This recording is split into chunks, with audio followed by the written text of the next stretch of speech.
Capítulo 3 – O poder do vril. No dia seguinte, lá pela metade da manhã, dirigi-me, pensativo, para a grande pirâmide de Poseidon. Geralmente, percorria aquele tranquilo e belo caminho acompanhado de Evelyn. Mas naquele dia, ela saíra bem cedo com Ártemis para outros compromissos, permitindo que eu me entregasse aos meus pensamentos. Durante o percurso, resolvi meditar sobre os acontecimentos do dia anterior, o discurso improvisado de meu pai, ressaltando a responsabilidade que pesava sobre os ombros da nova geração, e os séculos de progresso, harmonia e a conquista de uma sociedade perfeita que poderiam estar correndo sérios riscos, caso não correspondêssemos às expectativas. Era fundamental que forjássemos um caráter nobre e digno, para manter os princípios sagrados da sociedade atlante íntegros, uma tarefa difícil para almas instáveis, como a dos exilados capelinos. Realmente, nossa sociedade encontrava-se cada dia mais desleixada, no que se refere aos verdadeiros valores da alma. A nova geração era arrogante e pouco a pouco começava a se entregar a práticas incomuns na grande ilha de outrora. Instabilidades emocionais, deficiências de caráter, atitudes fúteis e outras demonstrações de mediocridade espiritual indicavam, a olhos vistos, que a geração de ouro de Atlântida cedia lugar aos atlantes capelinos, uma nova e inferior linhagem de almas arrogantes, egoístas, invejosas e fúteis.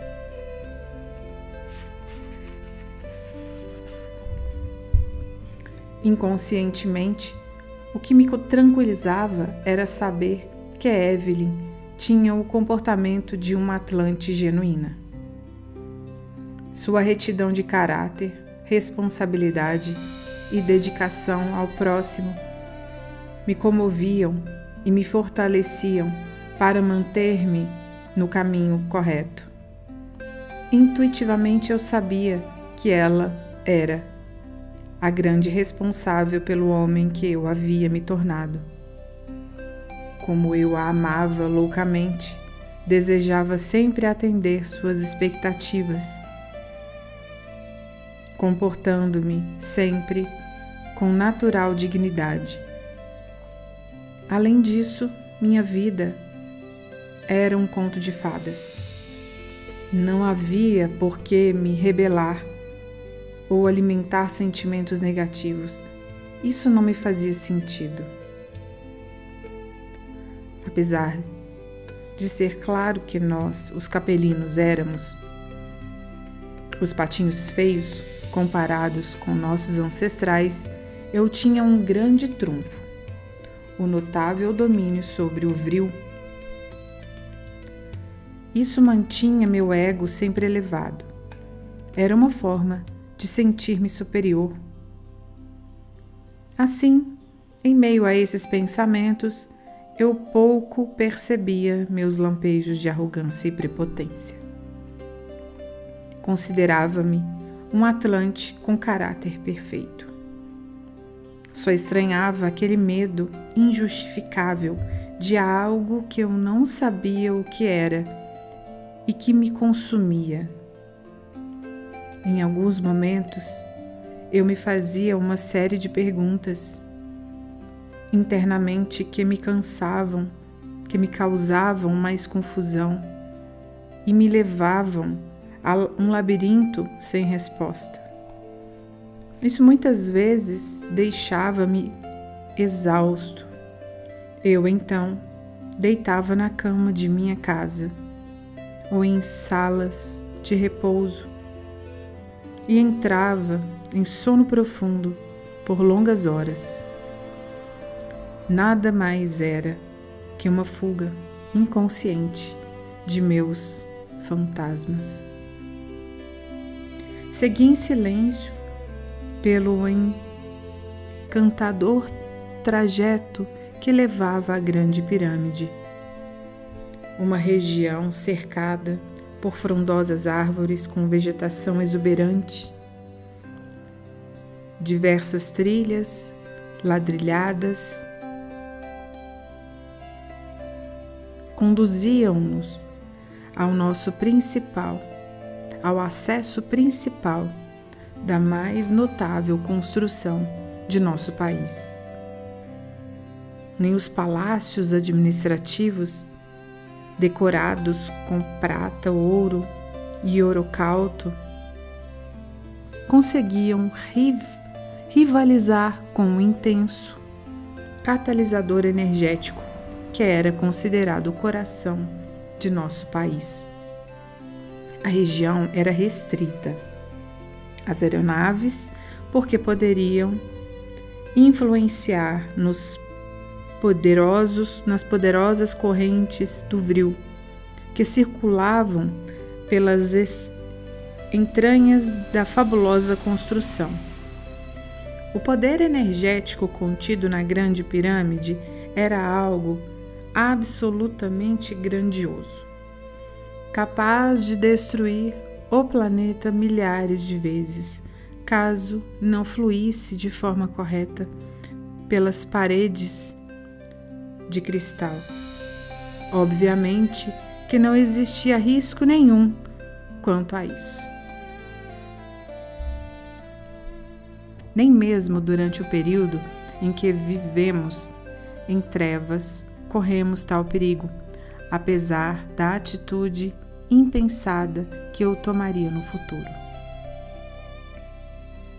A Grande Pirâmide de Poseidon possuía inteligência artificial e um sistema de defesa próprio.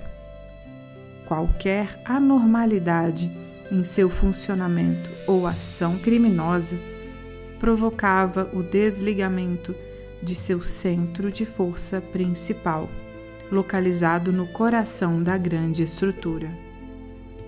E se alguma criatura em desequilíbrio entrasse de forma desavisada nas dependências da Casa Maior do Vril, corria o risco de ser desintegrada pelo sistema de defesa. Existiam avisos acerca disso por todas as entradas. Meditando sobre a beleza e a genialidade daquele colosso diante de meus olhos, pensei: não podemos perder esse paraíso. Conhecer os povos primitivos da Terra para ter noção da grandeza de nosso mundo e assim dar-lhes mais valor do fundo da alma, assim como fazem meus pais. Quando cheguei próximo à imensa pirâmide, fiquei a meditar sobre a importância do progresso que a sociedade atlante havia alcançado, refletindo não só aquela gigantesca estrutura, mas em tudo ao seu redor. Se os arqueólogos descobrissem a Atlântida, certamente fariam assombrosas descobertas. Éramos uma sociedade industrial, 12.000 anos antes de o homem moderno existir. Construções artesanais ou com acabamento duvidoso simplesmente não existiam. Veículos, casas, templos, lojas, absolutamente tudo era realizado com o máximo esmero, seguindo modelos previamente concebidos.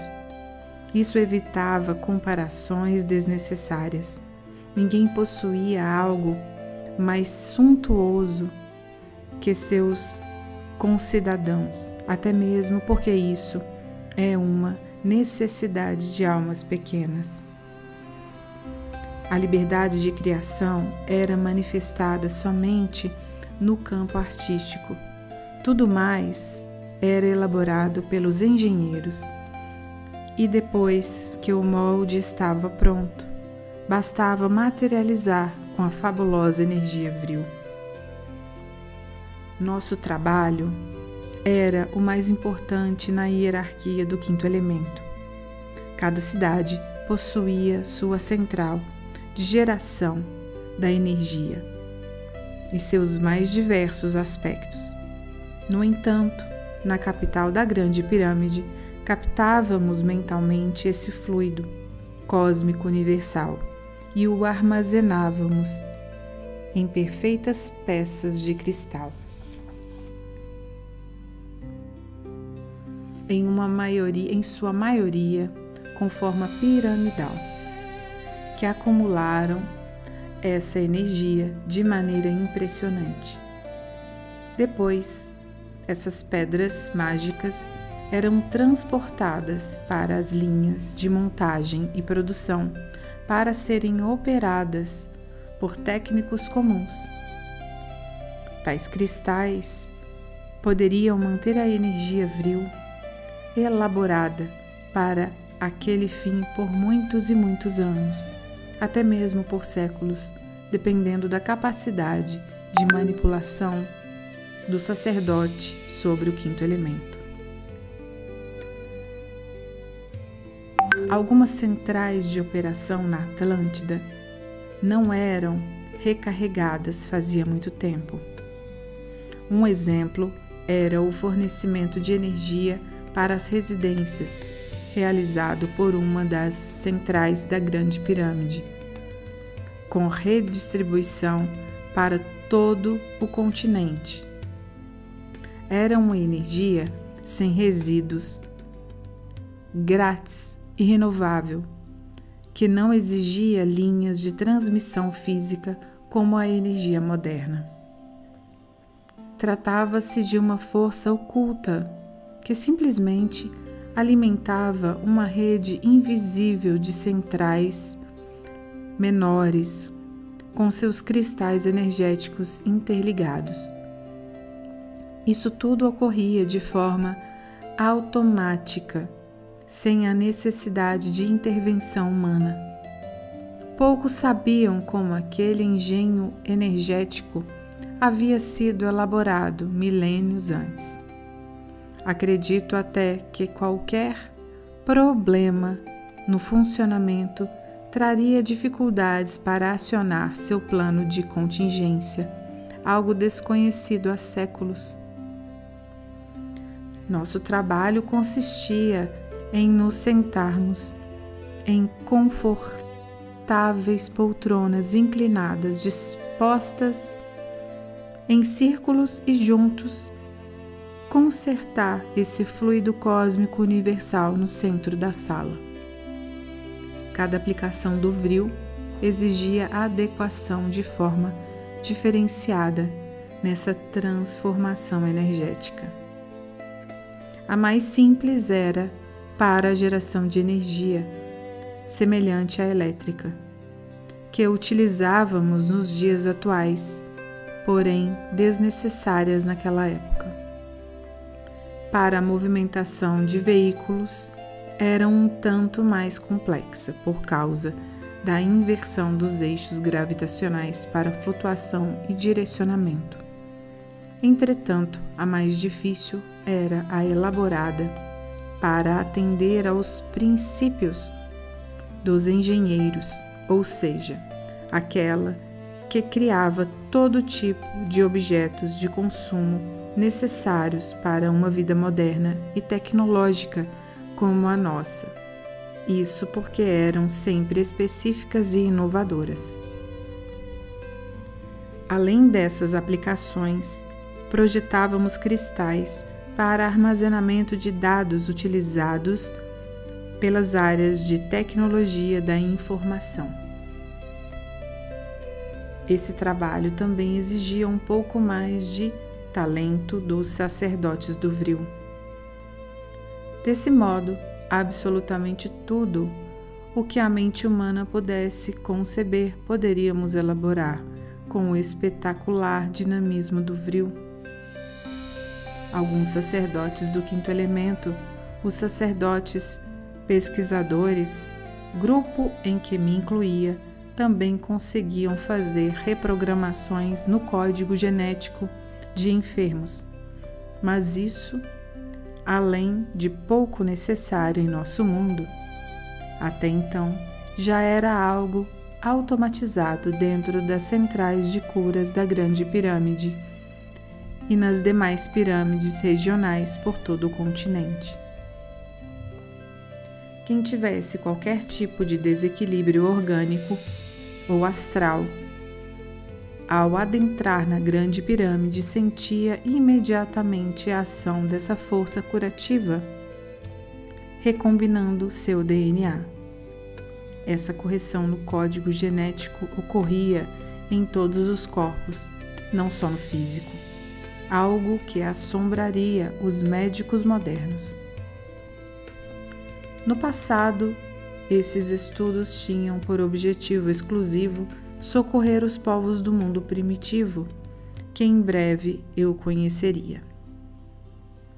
Depois da chegada dos capelinos, esses efeitos curativos tornaram-se comuns e necessários entre a civilização atlante, por causa do nosso DNA perespiritual deletério. Não era raro os trabalhadores mais jovens da Grande Pirâmide caírem em profundo sono em decorrência do efeito curador do vril, percorrendo seus corpos que, vez por outra, começavam a apresentar distúrbios por causa de nossas toxinas espirituais trazidas de capela. Era como se fosse uma radiação saudável, curando os corpos em desarmonia com a energia magnífica do quinto elemento. O trabalho com o vril exigia muita disciplina, e Arnak era muito bom nesse trabalho de total concentração. Às vezes eu me perguntava como ele conseguia manter-se tão focado, se nas horas de lazer sua mente vivia perdida em seus dilemas românticos. Ele não era um simples galanteador oportunista, vivia também seus dramas interiores, desfazia os relacionamentos sem motivo e depois sentia-se arrasado. Entretanto, no dia seguinte, lá estava ele, nas oficinas do vril, pontualmente trabalhando como ninguém. Era algo impressionante, como ele separava a vida afetiva do trabalho. Quem muito deseja atender aos caprichos da alma, um dia pode se desapontar se não atingir seu objetivo. E esse dia estava prestes a chegar para Arnak, o que causou uma revolução dentro dele que veio, de certa forma, refletir na vida de todos nós. Em alguns dias, na condição de sacerdote pesquisador, eu era dispensado do trabalho conjunto com o vril e passava as tardes estudando novas aplicações para aquela misteriosa energia que para mim parecia tão simples. Era estranho como manifestações do vril me pareciam absolutamente fácil. Os longos séculos voltados para a ciência em tríade no sistema de capela haviam aperfeiçoado minha mente e meu espírito para executar aquela tarefa com facilidade em um nível que beirava a perfeição. A grande Ártemis acompanhava meus estudos com indisfarçável atenção e esclarecia minhas dúvidas dentro do possível. Em determinada tarde, ela se aproximou e disse-me: Andrei, como vão os seus estudos? Eu a empurrei para o lado a tela de cristal pela qual acessava o banco de dados central da Grande Pirâmide por uma interface mental e disse-lhe com empolgação: Eu sinto às vezes que esse poder é ilimitado. Creio que se desejássemos voar sem veículo algum, o vril nos possibilitaria isso. Ártemis sorriu com meu espanto ante ao poder do quinto elemento e falou: Talvez seja esse o segredo da vida. Nada é impossível. Nós é que estabelecemos limites às nossas mentes, bloqueando nossa capacidade criativa. Nós deixamos de realizar obras que superam a normalidade porque temos pouca fé em nosso potencial. Ela meditou por alguns segundos e depois, mirando-me com seus brilhantes olhos cinza prateados, perguntou-me com carinho: Você se lembra de quando era pequeno e dizia que realizaria grandes coisas no mundo, que seu desejo era ser lembrado pelas gerações futuras como alguém que contribuiu muito para o progresso do reino de Poseidon e do mundo em todas as dimensões? Esforcei-me para lembrar-me daquele feito, mas não consegui. A sábia mentora prosseguiu então: Não importa, você já vive como desejava. Desde aquele tempo, eu creio que você encontrará novas aplicabilidades para o vril que ainda são desconhecidas. Sua mente desconhece fronteiras. Nem o céu é o limite para você. A bela mentora acariciou meu rosto e concluiu: Andrei, você é ainda tão jovem e domina a grande energia de forma especial. Lembre-se, qualquer dúvida, pergunte sempre. Será um prazer ajudá-lo em sua busca. Ela sorriu. Estava pronta para retirar-se quando falei, da forma carinhosa como sempre a tratava: Minha mãe, preciso de sua ajuda agora. Eu quero materializar o vril hoje mesmo. Sei que posso. Ártemis era mãe de minha noiva, mas cuidava de mim desde criança como uma segunda mãe. Meus pais entendiam a necessidade disso, já que me tornei um sacerdote do vril, atividade que não era o foco deles, pois eram sacerdotes solares. Os cidadãos atlantes não tinham apenas profissões, viviam totalmente para a sua vocação. Espíritos evoluídos não possuem sentimento de posse sobre os filhos. Meus pais, portanto, entregaram-me de coração a Ártemis para que ela fosse a responsável por minha educação.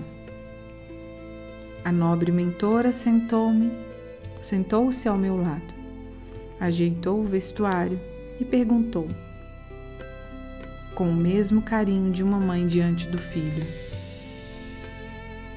Andrei, meu querido, você acha mesmo que está pronto? Eu fiz um sinal afirmativamente e ela disse com ansiedade: Vamos então preparar-nos. Sentamos em 2 poltronas frente a frente, em uma pequena sala de estudos. Ela apenas acompanhou minha manipulação, sem nada dizer. Em poucos minutos, aparentando pouco esforço de minha parte, o vril se materializou de forma fascinante. Poderíamos criar o que desejássemos com o quinto elemento, mas raros poderiam vê-lo. Observar a materialização daquela energia era privilégio de poucos. A maioria dos atlantes apenas o conhecia por intermédio do símbolo do vril, nos uniformes dos sacerdotes, sem jamais o ter visto. O quinto elemento mostrou sua face diante dos meus olhos fascinados. Era como um holograma bruxulento que parecia ter vida própria, variando de cor e brilho dentro de escalas incompreensíveis ao homem comum. Uma energia absolutamente maravilhosa. Quando materializado, ele assumiu a forma de um 8, ou um símbolo do infinito de pé, sempre tremulando. O som misterioso que emanava assemelhava-se a um mantra sagrado. Era como se ouvíssemos um sopro divino, conforme diziam os antigos. Presenciar o vril era como ver o Espírito de Deus. Em seguida, manipulei o éon do vril e desenhei um coração para a querida mentora, minha segunda mãe. Ela colocou as mãos no meu rosto, sorriu e deixou escapulir uma lágrima de emoção. Em seguida, o vril novamente desapareceu, tão misteriosamente como surgiu. Ela me abraçou e disse: "Parabéns pelo sucesso, meu filho." Eu olhei para ela com emoção e falei: "Como presente pelo meu feito, eu quero visitar o mundo de terceira dimensão. Desejo ultrapassar o nevoeiro que esconde os portais que separam Poseidon do mundo primevo." Ártemis meditou por alguns instantes e falou: "Que assim seja. Você merece conhecer o mundo lá fora. Você é um mestre do vril e está pronto para atuar na terra primitiva. Mas lembre-se, o mundo fora da Atlântida é de natureza mais grosseira. Talvez você não consiga manipular o vril como fez aqui." Eu fiz um gesto com a cabeça e demonstrei que havia compreendido sua observação.